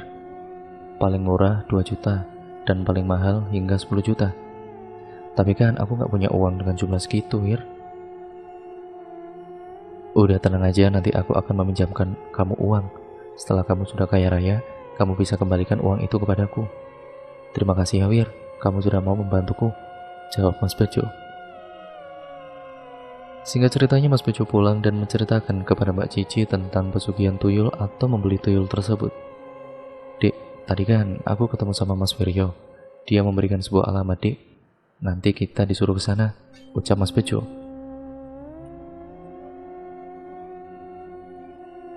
Ya mau ngapain, Mas? Kita akan membeli tuyul di sana untuk pesugihan kita. Kita bisa kaya raya, Dek. Gimana menurut kamu? Wah, aku setuju, Mas. Lagian aku bosan hidup miskin terus-terusan seperti ini, jawab Mbak Cici. Karena diiming-imingi kekayaan, Mas Bejo dan Mbak Cici pun menjadi buta mata hatinya dan melihat jalanan pintas seperti itu. Tapi apa kamu punya uang cash untuk datang ke tempat itu? Tenang, Dek, aku sudah dipinjami uang sama Viryo, kata Mas Bejo. Keesokan harinya Mas Bejo dan Mbak Cici bersiap-siap untuk berangkat ke alamat yang diberikan oleh Mas Viryo. Namun Mas Bejo dan Mbak Cici datang ke sana berdua saja karena tidak ada orang yang mau mengantarnya.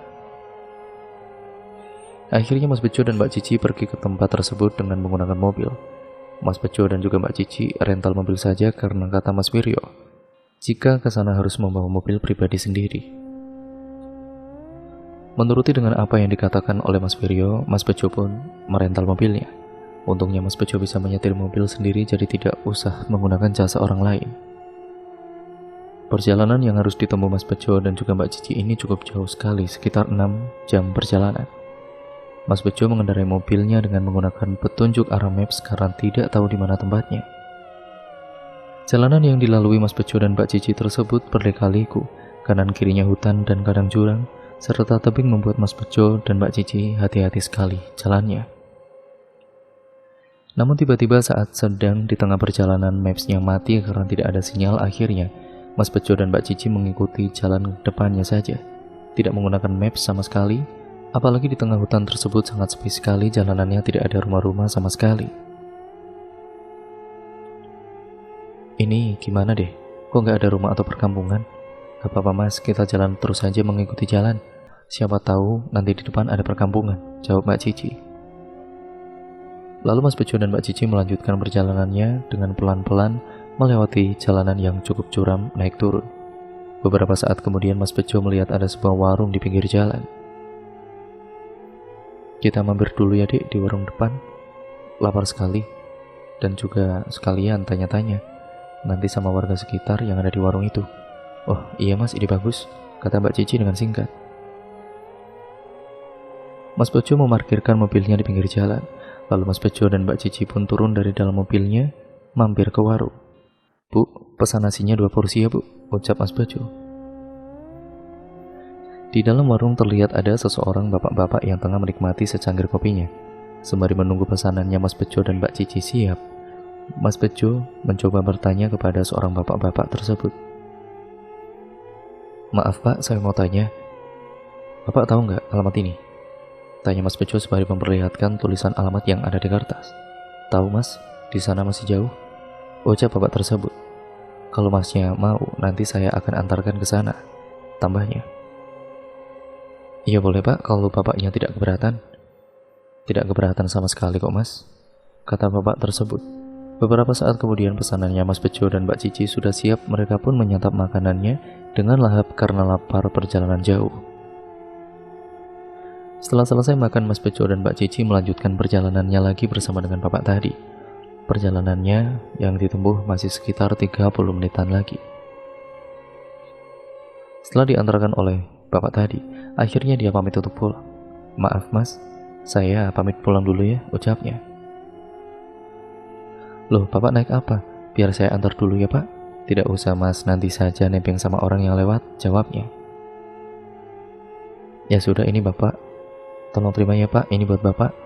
Makasih sudah mau mengantarkan saya ke sini, kata Mas Bejo sembari memberikan amplop untuk bapak tadi sebagai tanda terima kasih. Setelah bapak tersebut pergi dan Mas Bejo serta Mbak Cici pun menyambangi rumahnya, kita sebut saja Mbah Santo. Assalamualaikum.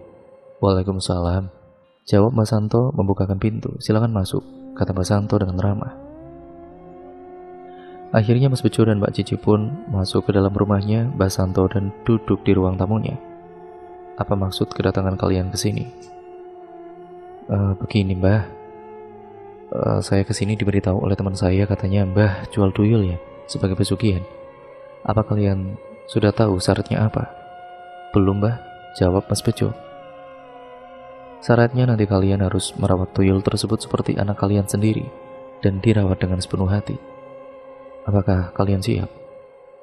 Seketika Mas Bejo dan Mbak Cici ini pun saling bertatap-tatapan dan mengangguk bersama pertanda setuju. Iya Mbah, kami sudah siap. Di sini ada 2 macam tuyul. Pertama, tuyul roh.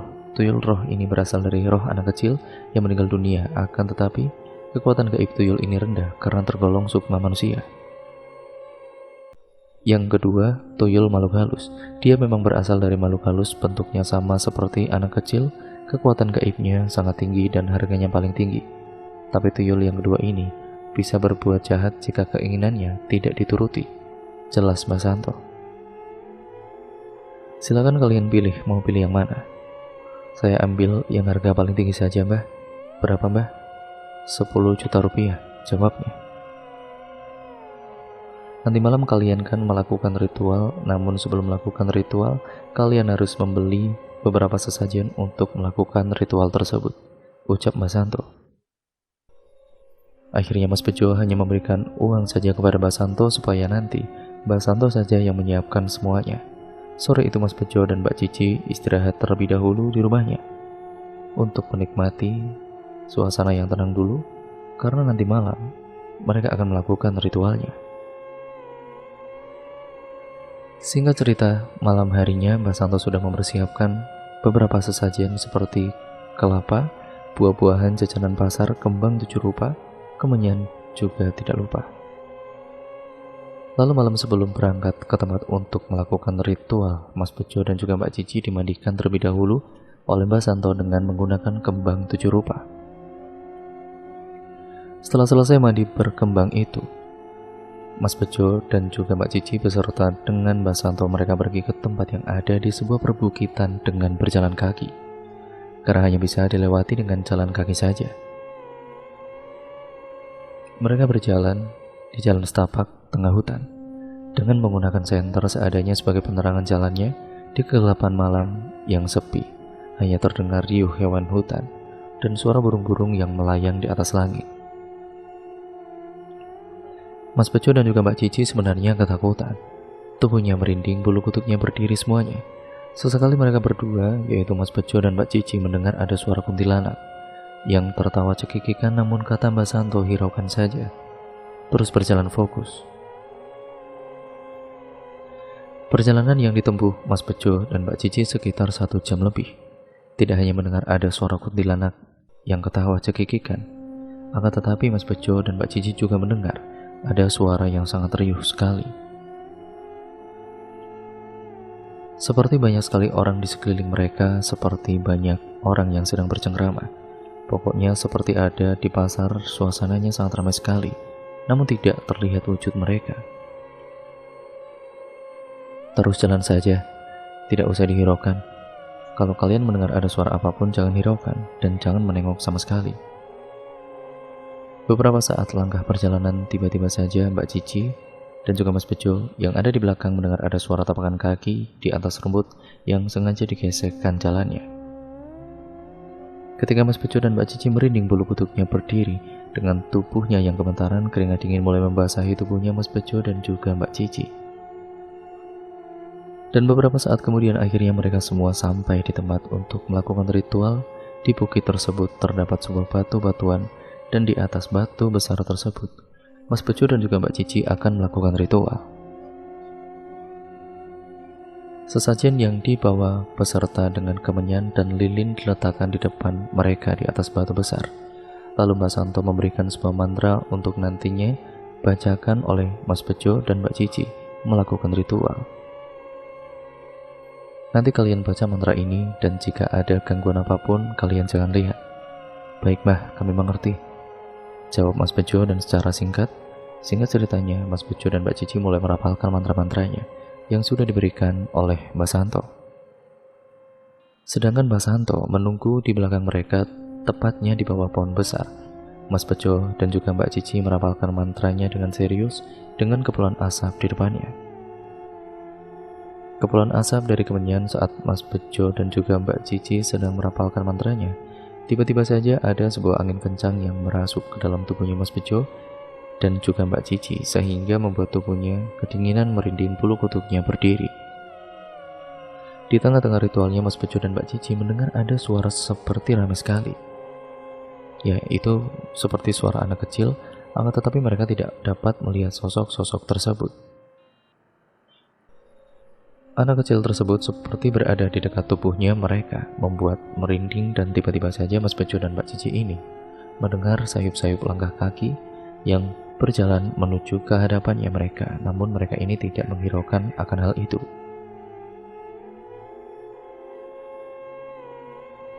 Hingga beberapa saat kemudian Mbak Santo pun datang menghampiri Mas Bejo dan Mbak Cici serta menepuk pundak mereka bahwa rapalan mantranya sudah selesai.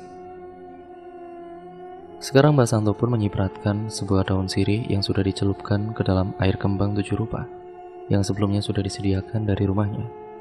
Lalu daun sirih tersebut dicipratkan pada dahinya. Mas Bejo dan juga Mbak Cici dengan Mbak Santo merapalkan mantranya. Meram, nanti kalau sudah selesai kalian bisa membuka mata kalian. Mas Bejo dan juga Mbak Cici mengikuti apa yang diperintahkan oleh Mbak Santo. Setelah selesai dicipratkan dan dirapalkan mantranya oleh Mbak Santo, Mbak Santo ini meminta untuk matanya dibuka dengan perlahan-lahan. Buka matanya pelan-pelan, ucap Mbak Santo. Beberapa saat kemudian, betapa terkejutnya Mas Bejo dan Mbak Cici saat melihat sosok tuyul yang berdiri di hadapannya. Sosok tuyul tersebut persis dengan anak kecil pada umumnya, tapi dia tidak mengenakan pakaian, hanya menggunakan celana dalam saja. Wajahnya sangat menyeramkan dengan matanya berjumlah 3 dan melotot dan kupingnya berbentuk lancip serta menjulang tinggi ke atas. Itu yang dinampakkan dengan tuyul makhluk halus. Kalian sudah lihat kan bentuk tuyulnya itu? Itu akan kalian urus seperti anak sendiri, dan istrimu itu harus menyusui si tuyul tersebut setiap harinya, ucap Mbak Santo. Menyusui, Mbah? Iya. Apa kamu sanggup? Karena terpikir dengan ekonominya yang kurang, akhirnya Mbak Cici menyanggupi. Iya, saya sanggup, Mbak, jawab Mbak Cici. Kemudian setelah Mas Bejo dan juga Mbak Cici sudah melihat wujudnya, lalu Mbak Santo menutup kembali mata batinnya dengan merapalkan mantranya. Singkat ceritanya, akhirnya mereka semua pun kembali ke rumahnya Mbak Santo. Mas Bejo berjalan dengan membungkuk karena harus menggendong sosok tuyul tersebut. Hingga sampai di rumahnya Mbak Santo, tubuhnya sangat keberatan dan juga kelelahan harus menggendong tuyul itu. Sesamanya di rumahnya, Mbak Santo pun tepat habis subuh.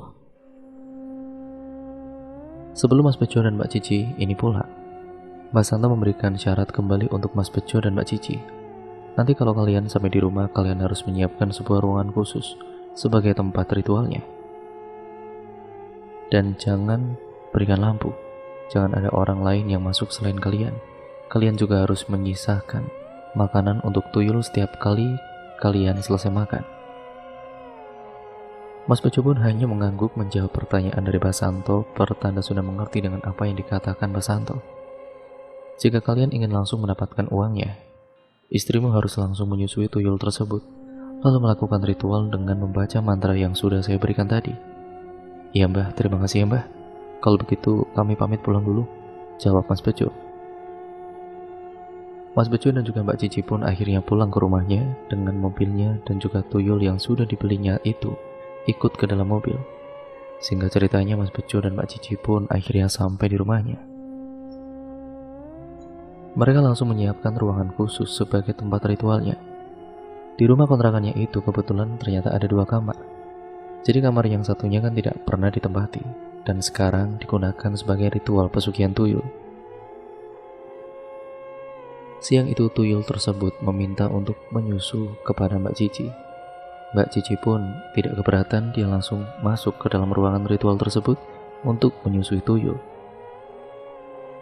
Namun saat selesai menyusui tuyul, payudaranya Mbak Cici ini terasa sangat sakit sekali dan perih. Malam harinya Mas Bejo langsung melakukan ritualnya dengan beberapa sesajen.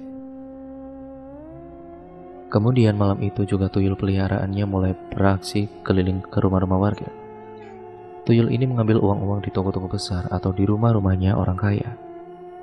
Setiap minggunya tuyul ini akan menghasilkan uang sebanyak 10 juta rupiah. Karena sesuai dengan Mas Bejo membeli tuyul tersebut dengan harga 10 juta rupiah. Jadi tuyul tersebut nantinya akan mengumpulkan uang 10 juta rupiah setiap seminggu sekali. Malam harinya Mas Bejo dan Mbak Cici tinggal tidur. Keesokan harinya Mas Bejo dan Mbak Cici akan melihat ke dalam ruangan ritual dan pagi itu Mas Bejo serta Mbak Cici membuka sebuah kotak yang sudah disiapkan dalam ruangan tempat ritual itu. Dan saat kotak uang itu dibuka, betapa terkejutnya Mas Bejo dan juga Mbak Cici melihat di dalam kotak tersebut adalah berisi uang yang sangat banyak sekali, yaitu berjumlah 10 juta rupiah. Sehingga ceritanya setahun kemudian menjalani pesugihan tuyul itu, sekarang Mas Bejo dan Mbak Cici menjadi kaya raya, menjadi orang yang benar-benar sangat terhormat. Mereka sudah tidak lagi tinggal di kontrakan tersebut. Sekarang Mas Bejo dan Mbak Cici sudah bisa membangun rumah sendiri dan bisa membeli mobil. Usaha mie ayamnya Mas Bejo dan Mbak Cici juga sekarang semakin maju dan berkembang pesat. Mas Bejo sudah memiliki beberapa cabang mie ayam dengan kios yang dibuat sendiri. Dan juga sekarang Mbak Cici sudah bisa memakai beberapa perhiasan di tubuhnya yang harganya mahal-mahal.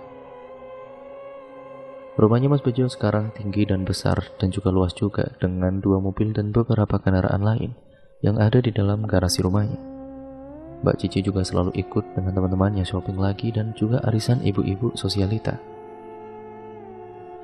Namun sekarang Mbak Cici merasakan rasa sakit yang teramat sangat pada payudaranya. Ya karena setiap harinya Mbak Cici harus menyusui tuyul setan tersebut tanpa henti. Kalau permintaannya tuyul tersebut tidak dituruti, dia tidak akan mencarikan lagi kekayaan untuk keluarganya Mas Bejo dan juga Mbak Cici lagi.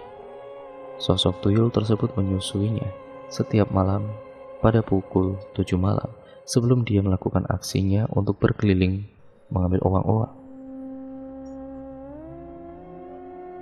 Hingga suatu ketika saat Mbak Cici sedang duduk di dalam kamarnya, dia mendengar seperti ada suara yang mencengkeram temboknya dengan kuat sekali. Namun saat dilihat ke depan, tidak ada siapa-siapa. Tidak hanya itu saja, Mbak Cici pada saat sedang di dapur sedang memasak, dia mendengar ada buah-buahan yang di atas meja makan tersebut jatuh dengan sendirinya.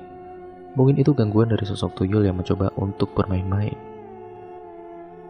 Dan pada saat malam hari ketika sedang tertidur, Mbak Cici juga bermimpi sesuatu dan dia seperti berada di dalam istana. Di sana terlihat banyak sekali tuyul-tuyul yang jumlahnya sangat banyak.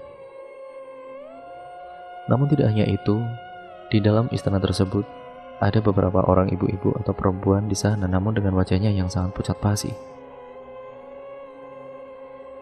Terlihat juga ada yang menyusui tuyul yang ada di dalam istana tersebut, dan juga ada yang tangannya sampai dirantai dengan besi. Mbak Cici saat itu sempat ditarik dengan sosok tuyul tersebut. Ayo ikut aku, ucap sosok tuyul itu. Mbak Cici mencoba untuk menolaknya dengan terus berteriak-teriak. Namun tidak, aku tidak mau ikut denganmu, teriak Mbak Cici. Mbak Cici berteriak-teriak meminta tolong, tapi tidak ada yang memperdulikan Mbak Cici. Tolong saya. Seketika Mbak Cici pun terperanjat bangun dengan napasnya yang tidak beraturan dan tubuhnya bercucuran keringat. Baju yang dikenakannya Mbak Cici tersebut sangat basah sekali. Mas Bejo yang tidur di sampingnya mendengar teriakan Mbak Cici pun terbangun. Ada apa, Dek? Aku mimpi buruk, Mas, jawab Mbak Cici. Makanya sebelum tidur itu berdoa terlebih dahulu, timbal Mas Bejo. Singkat ceritanya, seiring dengan berjalannya waktu, sakit yang diterita pada payudaranya Mbak Cici semakin parah.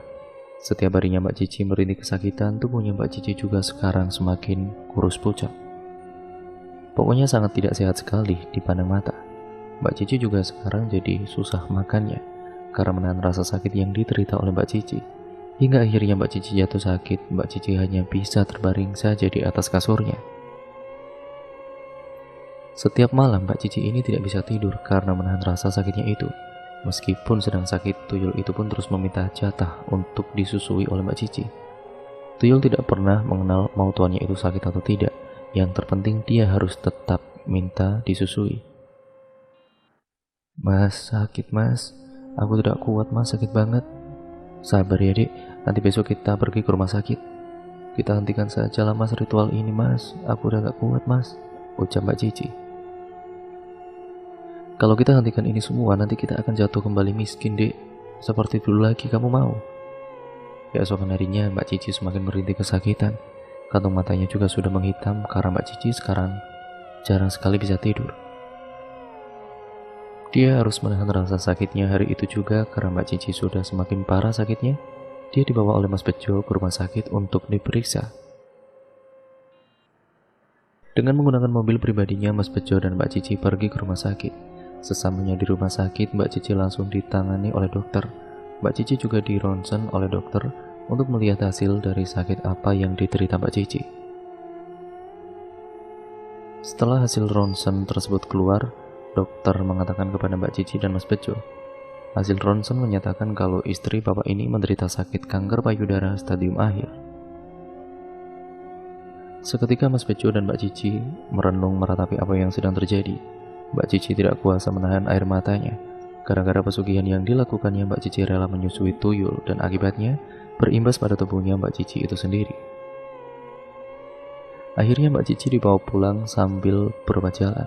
Untuk sebulan sekali nantinya Mbak Cici harus cuci darah atau terapi. Mbak Cici juga sekarang hanya bisa duduk saja di kursi rodanya.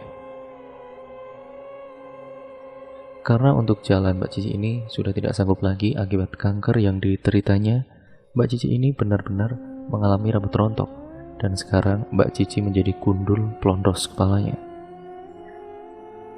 Mbak Cici semakin kurus sekali tubuhnya sampai benar-benar terlihat tulangnya. Sudah seperti kerongkong yang hidup. Wajahnya semakin pucat, tetapi meskipun Mbak Cici ini sakit, dia masih tetap harus menyusui susuk tuyul setan itu. Hingga suatu ketika Mbak Cici jadi sering melamun sendiri, kadang tertawa sendiri, kadang menangis sendiri juga. Terkadang juga suka membentak Mas Bejo, sekarang lebih sering berteriak-teriak sendiri. Akhirnya Mas Bejo pun memanggil orang pintar, dia ahli spiritual. Orang pintar tersebut didatangkan langsung ke rumah Mas Bejo. Kita sebut saja namanya Pak Zaki. Saat Pak Zaki masuk ke dalam rumahnya Mas Bejo, beliau merasa hawanya sangat panas sekali. Di dalam rumahnya Mas Bejo, suasananya terdengar sangat ramai sekali, padahal di rumah hanya tinggal Mas Bejo dan juga Mbak Cici saja. Pak Zaki mengucap istighfar saat masuk ke dalam rumahnya Mas Bejo. Astagfirullahaladzim. Pak Zaki masuk ke dalam kamarnya Mbak Cici bersama dengan Mas Bejo. Lalu sesamanya di dalam kamarnya, Pak Zaki langsung membacakan ayat-ayat suci Al-Quran kepada Mbak Cici. Dengan mulutnya terus berkomat-kamit, Pak Zaki membacakan doanya. Namun saat Pak Zaki sedang membacakan doanya, tiba-tiba pintu kamar yang tadinya terbuka menjadi tertutup dengan sendirinya. Brak. Tidak hanya itu, semua benda yang ada di dalam kamarnya tersebut berserakan semuanya di lantai. Pintu lemari dibuat mainan dengan cara dibuka tutup. Ternyata sosok tuyul makhluk halus peliharaan Mas Bejo murka ketika dibacakan doa-doa oleh Pak Zaki. Mbak Cici terus merintih kesakitan pada payudaranya. Pak Zaki membacakan doa-doanya untuk mengusir sosok gaib yang ada di dalam rumahnya. Setelah diusir sosok tuyul tersebut, Pak Zaki kemudian membacakan doa pada segelas air putih. Lalu, air putih tersebut kemudian diberikan kepada Mbak Cici untuk diminumnya dan dibasuhkan ke wajahnya Mbak Cici. Maaf Pak, apakah Bapak sudah melakukan ritual pesugihan tuyul? Iya Pak, jawab Mas Bejo terbata-bata.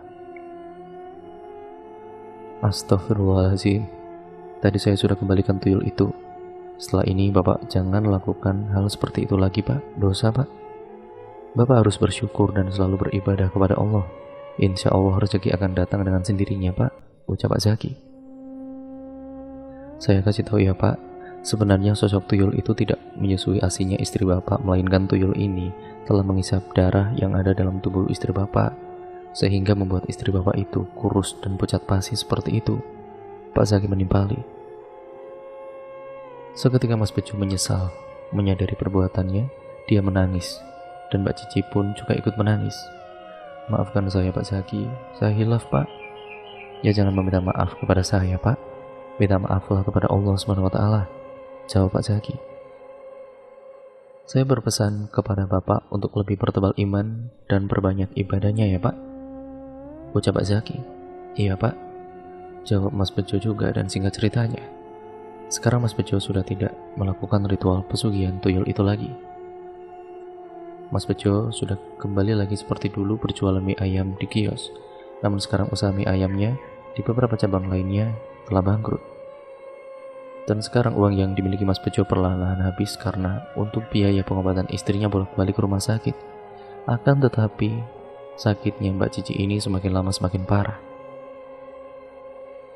Sampai mobil miliknya Pak Bejo pun akhirnya dijual. Sekarang harta yang tersisa cuma rumahnya dan satu kios mie ayam sebagai tempat Mas Bejo bekerja. Hingga pada akhirnya, Mbak Cici tidak bisa menahan rasa sakitnya lagi. Mbak Cici akhirnya meninggal dunia akibat sakit kanker payudara stadium akhir yang dideritanya. Sekarang Mas Bejo menjadi luntang-lantung sendirian di rumahnya. Mas Bejo akhirnya kejiwaannya sampai terguncang akibat ditinggalkan oleh istri tercintanya. Di rumahnya Mas Bejo selalu tertawa-tawa sendiri, kadang teriak-teriak sendiri, dan rumah yang ditempati Mas Bejo itu menjadi angker. Mas Bejo ditemukan tetangganya meninggal di pinggir jalan tertabrak motor. Pada saat Mas Bejo berkeliaran tidak menggunakan baju, hanya menggunakan celana dalam saja, sama seperti sosok tuyul yang sempat dipeliharanya. Rumah mewahnya milik Mas Bejo tersebut sekarang terbengkalai. Setiap malam tetangganya mendengar ada suara ramai anak kecil di dalam rumahnya Mas Bejo, padahal rumahnya kosong. Semoga kita bisa mengambil pembelajaran dari cerita ini, bahwa sesusah-susahnya hidup kita jangan pernah untuk melakukan perbuatan musyrik dan dibenci Allah seperti itu. Semoga kita selalu dalam lindungan Allah SWT dan dijauhkan dengan perbuatan musyrik, pertebal iman, dan berbanyak ibadah kepada Allah SWT. Sebaik-baiknya rezeki datangnya hanya dari Allah. Dan cerita pun akhirnya selesai sampai di sini ya teman-teman. Terima kasih untuk kalian semua yang sudah menyimak video kali ini dan cerita kali ini. Bagaimana menurut kalian cerita kali ini? Kalian bisa komen di bawah. Jangan lupa subscribe channel ini untuk kalian yang belum, dan nyalakan lonceng notifikasinya agar kalian tidak ketinggalan video terbaru selanjutnya dari channel ini. Sekian video ini saya akhiri. Sampai berjumpa di video terbaru selanjutnya. Kurang lebihnya mohon maaf. Wassalamualaikum warahmatullahi wabarakatuh.